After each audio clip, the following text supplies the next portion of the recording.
नमस्कार दोस्तों, आपका अपने YouTube चैनल एसबी ज्ञान रथ पर फिर से हार्दिक स्वागत है, अभिनंदन है। दोस्तों, आज जो क्लास है वो लगभग 5 से 6 दिन के बाद आई है, क्योंकि इस दौरान मेरी तबीयत कुछ ठीक नहीं थी।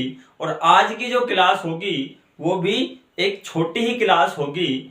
आप सभी को पता है कि अपन राजस्थान का ज्योग्राफी पढ़ रहे थे और राजस्थान के ज्योग्राफी में अपन ने राजस्थान के भौतिक प्रदेश अच्छे तरीके से कंप्लीट कर लिए थे। और आज अपन जो बात करेंगे वो बात करेंगे राजस्थान का अफवाह तंत्र के बारे में कि अफवाह तंत्र होता क्या है। और राजस्थान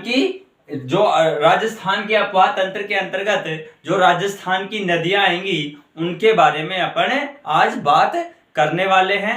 तो जो भी बच्चा राजस्थान के से संबंधित किसी भी एग्जाम की तैयारी कर रहा है उसके लिए यह वीडियो बहुत ही अच्छी रहने वाली है। यदि कोई बच्चा हमसे जुड़ना चाहता है तो हमारे YouTube चैनल एसबी ज्ञान रथ को सब्सक्राइब करें और जो बेल आइकन है उसको प्रेस करें, जिससे आपको आने वाली प्रत्येक वीडियो का नोटिफिकेशन मिलता रहेगा। तो चलो दोस्तों, अब अपन बात करते हैं कि राजस्थान का अफवाह तंत्र। राजस्थान के अफवाह तंत्र से पर बात करने से पहले अपन बात करेंगे कि अफवाह तंत्र होता क्या है। दोस्तों, नदियों का ऐसा जाल जिसमें क्या है, एक नदी क्या होती है, मुख्य नदी होती है। जैसे मान लो ये क्या है, मुख्य नदी है, और मुख्य नदी व उसकी सहायक नदियां, एक होती है मुख्य नदी और जो उसमें आकर जो नदियां आकर उसमें गिरती हैं उसको बोलते हैं उसकी सहायक नदियां। यानी मुख्य नदी व उसकी सहायक नदियों के द्वारा जो पूरा अफवाह यानी उन नदियों का, मुख्य नदी व उसकी सहायक नदियों के द्वारा जो पूरा क्षेत्र या अफवाह क्षेत्र जो घेरा गया है उसी को अपन क्या कहेंगे, अफवाह तंत्र। जैसे दोस्तों अपन जानते हैं कि अपने राजस्थान में ही बात कर लेते हैं कि एक नदी है बनास। बनास किसकी सहायक है, मानो बनास किसकी सहायक है, चंबल की। बनास किसकी सहायक है, चंबल की। और चंबल सहायक है दोस्तों यमुना की। जो इटावा यूपी में चंबल नदी किसमें गिर जाती है, यमुना नदी में गिर जाती है। और यमुना जो नदी है वो किसकी सहायक है, गंगा नदी की। यानी बनास किसकी सहायक है, चंबल की। चंबल किसकी सहायक है, यमुना की। और यमुना किसकी सहायक है, गंगा की। और गंगा अपना जल कहां लेकर जाकर गिरती है, बंगाल की खाड़ी में। यानी ये एक पूरा जो इन नदियों के द्वारा जो घेरा गया जो क्षेत्र है वो क्या हो गया, अफवाह क्षेत्र या अफवाह तंत्र। राजस्थान का एक्चुअल में गंगा नदी राजस्थान से नहीं बहती है, लेकिन फिर भी अपन पढ़ते हैं कि राजस्थान का जो पूर्वी हिस्सा है वो गंगा के मैदानी क्षेत्र के अंतर्गत आता है। क्यों आता है दोस्तों, क्योंकि जो चंबल और बनास है, बनास किसकी सहायक नदी है, चंबल नदी की सहायक है। और चंबल किसकी सहायक है, यमुना की। और यमुना किसकी सहायक है, गंगा नदी की। और गंगा नदी कहां गिर रही है, बंगाल की खाड़ी में। यानी जो मुख्य नदी है गंगा, उसका क्षेत्र कहां तक फैला हुआ है, पूर्वी राजस्थान तक फैला हुआ है। इसी कारण जब अपन पढ़ते हैं कि गंगा का मैदानी प्रदेश, इसी कारण अपन राजस्थान के जो पूर्वी जिले हैं उनको गंगा के मैदान में काउंट करते हैं। वास्तविक रूप से क्या है, गंगा इसमें नहीं बह रही, लेकिन इसकी गंगा की सहायक नदियां कहां बह रही है, पूर्वी राजस्थान में बह रही है। इसलिए जो पूर्वी राजस्थान का जो क्षेत्र है वो गंगा के मैदानी प्रदेश के अंतर्गत आता है। आशा करता हूं कि ये चीज आपको समझ में आ गई होगी। अफवाह तंत्र किसको कहेंगे कि मुख्य, एक तो होगी मुख्य नदी और उसकी सहायक नदियों के द्वारा जो क्षेत्र घेरा गया होगा उसी को क्या कहेंगे, अफवाह क्षेत्र या अफवाह तंत्र। आशा करता हूं कि ये चीजें आपको अच्छे से समझ में आई होंगी। अब अपन बात करते हैं दोस्तों कि राजस्थान का अपवाह तंत्र। राजस्थान का अपवाह तंत्र, राजस्थान के अपवाह तंत्र को दोस्तों 3 भागों में बांटा गया है। राजस्थान का जो अपवाह तंत्र है उसे अपन 3 भागों में बांटते हैं। पहला जो अपवाह तंत्र है वो है अरब सागर का अपवाह तंत्र। ठीक है दोस्तों, पहला कौन सा है? अरब सागर का अपवाह तंत्र। दूसरा जो है वो है बंगाल की खाड़ी का अपवाह तंत्र। पहला कौन सा है राजस्थान में? राजस्थान का जो अपवाह तंत्र है उसे 3 भागों में बांटा गया है। पहला कौन सा है? अरब सागर का अपवाह तंत्र। दूसरा है बंगाल की खाड़ी का अपवाह तंत्र। और जो तीसरा है वो है आंतरिक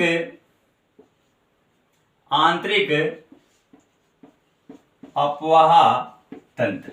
ये 3 अपवाह तंत्र राजस्थान के अंतर्गत आते हैं।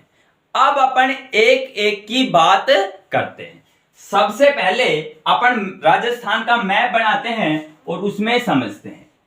देखो दोस्तों, जो राजस्थान की स्थिति है वो भारत के संदर्भ में यानी भारत के उत्तर पश्चिम दिशा में स्थित है। कौन सा? राजस्थान। ठीक है दोस्तों, अपन जानते हैं कि जो ये वाला जो हिस्सा है ये क्या है? गुजरात से लगा हुआ है। और यहां एक क्षेत्र पड़ता है, कौन सा? अरब, एक सागर पड़ता है, कौन सा? अरब सागर। आ गई दोस्तों ये बात समझ में। और अपन ने पढ़ा था कि राजस्थान के मध्य से एक पर्वत श्रेणी होकर गुजरती है और उसका नाम क्या है? अरावली पर्वतमाला। ठीक है दोस्तों, उसके बाद जो ये भारत की जो ये वाली हिस्सा हो गया ये, ठीक है, राजस्थान की स्थिति तो यहां पर हो गई इसमें। और जो राजस्थान के ये वाला जो हिस्सा है यहां पड़ती है बंगाल की खाड़ी। कौन सी दोस्तों? बंगाल की खाड़ी। इसको समझने से अपन को यह पता चलता है कि राजस्थान में 3 प्रकार का अपवाह तंत्र हो गया। एक तो अरब सागर का अपवाह तंत्र, दूसरा हो गया बंगाल की खाड़ी का अपवाह तंत्र। यानी अब अपन बात करते हैं अरब सागर के अपवाह तंत्र के बारे में। ठीक है दोस्तों, तो अरब सागर के अपवाह तंत्र के बारे में यह होगा कि वो सभी नदियां जो अपना जल अरब सागर में ले जाकर गिरेंगी वो किसके अंतर्गत आएंगी? अरब सागर के अपवाह तंत्र के अंतर्गत आती हैं। यानी वे सभी राजस्थान की वे सभी नदियां राजस्थान का अपवाह तंत्र पढ़ रहे हैं, इसलिए अपन शब्द क्या लगा रहे हैं? राजस्थान की वे सभी नदियां। बाकी जो अरब सागर में, चाहे वो राजस्थान की हो, चाहे मध्य प्रदेश की हो, चाहे महाराष्ट्र की हो, किसी की भी हो, किसके अंतर्गत नदी किसी भी राज्य की हो, किसके अंतर्गत आएगी? अरब सागर के अपवाह तंत्र के अंतर्गत। यानी वे सभी नदियां जो अपना जल कहां ले जाकर गिरेंगी? अरब सागर में गिरेंगी। वो किस अपवाह तंत्र के अंतर्गत आएंगी? अरब सागर के अपवाह तंत्र के अंतर्गत वे सभी नदियां आएंगी जो अपना जल अरब सागर में गिरेंगी। राजस्थान की जितनी भी अरावली के पश्चिम में जो नदियां हैं, अरावली के पश्चिम में जो नदियां हैं वो मुख्यतः अपना जल कहां लेकर जाकर गिरती हैं? अरब सागर में गिरती हैं। तो राजस्थान की, पश्चिमी राजस्थान की जो नदियां हैं वो अरब सागर के अपवाह तंत्र के अंतर्गत आती हैं। इन नदियों में लूनी हो गई, लूनी के बाद साबरमती हो गई, उसके बाद पश्चिमी बनास हो गई। एक बनास है दोस्तों और एक है पश्चिमी बनास। और एक जो मुख्य नदी है वो है माही। मुख्यतः राजस्थान की ये नदियां अपना जल कहां पर ले जाकर गिरती हैं? अरब सागर में गिरती हैं। तो ये जो लूनी है, साबरमती है, पश्चिमी बनास है, वह माही नदियां हैं, वो किस अपवाह तंत्र के अंतर्गत आती है?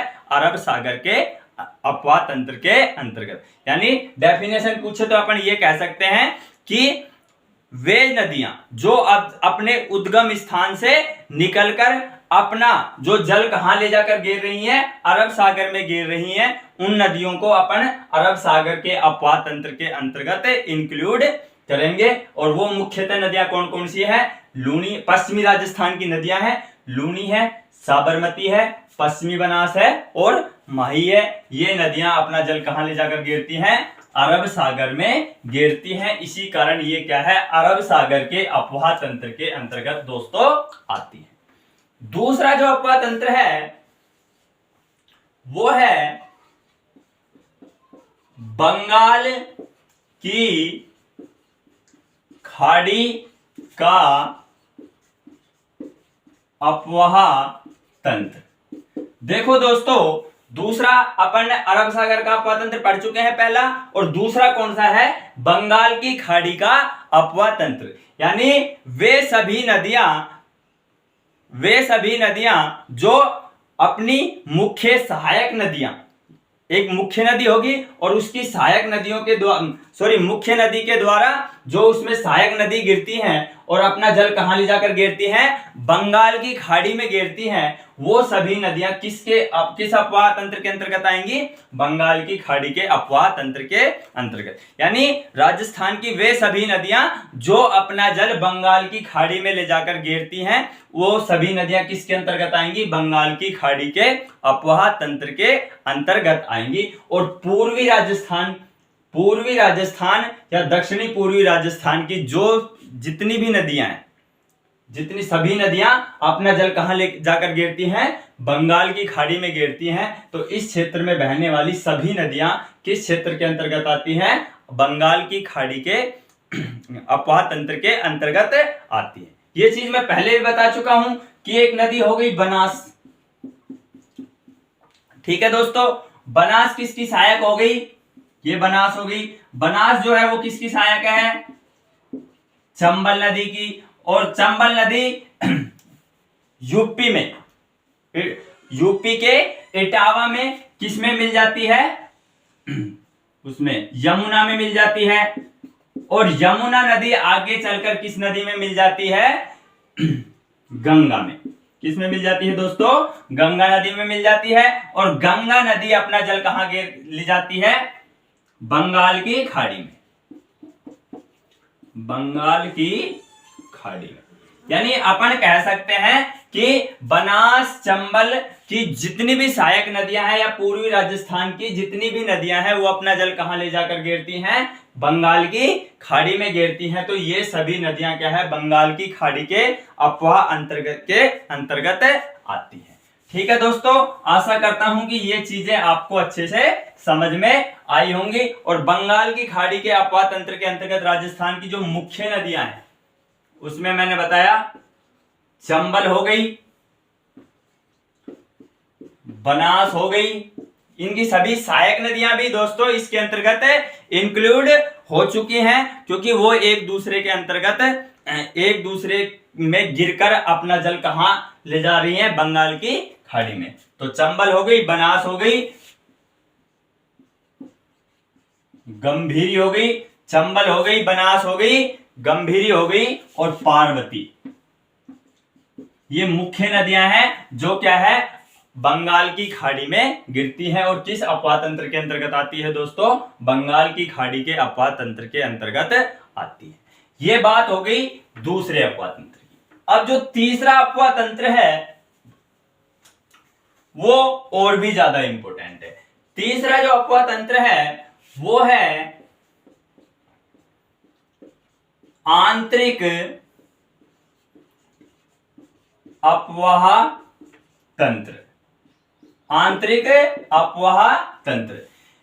आंतरिक का मतलब यह हो गया कि ऐसा अपवाह तंत्र जो क्या है? आंतरिक यानी क्या है?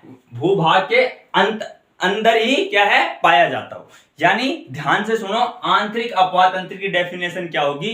कि वे सभी नदियां, ठीक है, वे सभी नदियां जो अपने उद्गम स्थान से निकलकर या तो क्या है भूभाग में क्या हो जाती हो? विलुप्त हो जाती हो, या किसी झील में गिर जाती हो।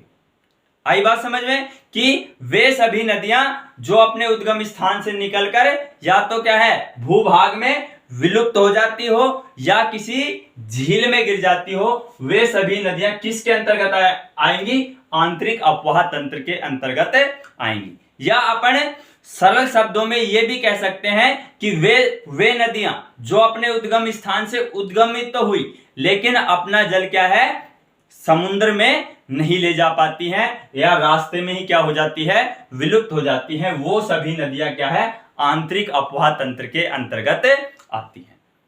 आई बात समझ में कि ऐसी जो नदियां अपन ने जब राजस्थान का भौतिक विभाजन पढ़ा था तो अपन ने पढ़ा था आंतरिक अपवाह तंत्र, जो शेखावाटी वाला भाग था। तो जो सांभर नदी है उसमें जो नदियां आकर गिरती हैं यानी वो उद्गमित तो होती हैं लेकिन वो नदियां क्या करती हैं झील में आकर ही क्या हो जाती हैं समाप्त हो जाती है। कि झील में सांभर झील में आकर गिर जाती है यानी अपना जल कहां नहीं ले जा पाती हैं, वो समुद्र में नहीं ले जा पाती हैं, इसलिए क्या है वो आंतरिक अपवाह तंत्र के अंतर्गत आती हैं।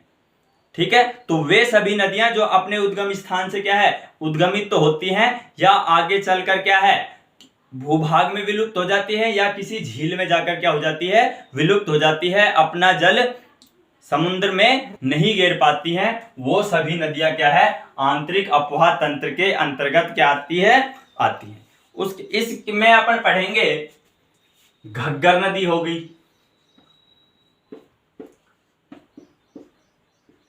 कांतली हो गई, साबी हो गई, रूपा रेल हो गई।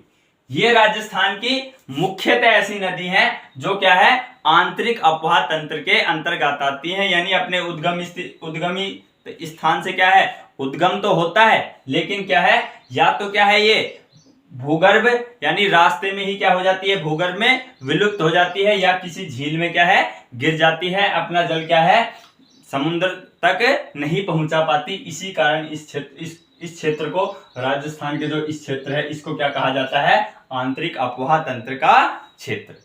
आशा करता हूं कि ये चीजें आपको अच्छे से समझ में आ गई होंगी। और अब अपन बात करते हैं, एक दो बात और कर लेते हैं। आज अपन छोटा वीडियो रखेंगे, कल से एक एक अपवाह तंत्र के बारे में पढ़ेंगे। जो आंतरिक अपवाह तंत्र है, आंतरिक अपवाह तंत्र का जो सबसे बड़ा भाग है वो क्या है राजस्थान में ही पाया जाता है। क्यों पाया जाता है? क्योंकि जो सबसे अधिक मरुस्थल का विस्तार है भारत में वो कहां पर है राजस्थान में है। तो क्या है नदियां यहां से अरावली पर्वत से निकलती तो है लेकिन विलुप्त कहां हो जाती है पश्चिमी राजस्थान में विलुप्त हो जाती हैं। यानी भारत का जो सबसे बड़ा आंतरिक अपवाह तंत्र का जो क्षेत्र है वो कहां पाया जाता है राजस्थान में। और राजस्थान में भी कहां पर पश्चिमी राजस्थान में भारत का सबसे बड़ा आंतरिक अपवाह क्षेत्र पाया जाता है। उसके बाद अपन बात करते हैं कि देश की कुल सतही जल का, देश का कुल सतही जल या नदीय जल का, देश का कुल सतही जल का या नदीय जल का जो राजस्थान में पाया जाता है वो पाया जाता है 1.16% यानी यदि पूरे भारत में अगर 100% जल कुल यदि भारत में टोटल क्या है 100% सतही जल है या नदियों द्वारा लाया गया जल कितना है 100% है, तो उसमें राजस्थान का कितना प्रतिशत हिस्सा है 1.16%। यानी राजस्थान में क्या है सतही जल है या नदीय जो जल है वो क्या है बहुत कम मात्रा में पाया जाता है, क्योंकि राजस्थान का जो पश्चिमी जो राजस्थान है वो लगभग क्या है मरुस्थलीय हिस्सा है। इसमें नदियां बहुत कम मात्रा में पाई जाती हैं और जो भी नदियां पाई जाती हैं वो क्या है मौसमी नदियां हैं। नित्यवाही नदी यहां पर बहुत कम पाई जाती है जो वर्ष भर बहती है। उसके बाद अपन बात करते हैं कि राजस्थान की जो अधिकांश नदियां हैं, राजस्थान की जो अधिकांश नदियां हैं, राजस्थान की जो अधिकांश नदियां हैं वो क्या है, बरसाती नदी है। वो क्या है, बरसाती नदी है। यानी जो राजस्थान की अधिकांश जो नदियां हैं वो क्या है, बरसात यानी वर्षा ऋतु में ही क्या है, बहती है। वर्ष भर क्या है, नित्यवाही नदियां की कमी राजस्थान में बहुत कम है। नित्यवाही नदी है वो राजस्थान में बहुत कम है। बाकी जितनी भी जो नदियां हैं वो क्या है, बरसाती है। बरसात के मौसम में क्या है, बहती है, और बरसात रुकने के पश्चात ये नदी क्या हो जाती है, विलुप्त हो जाती है। राजस्थान में केवल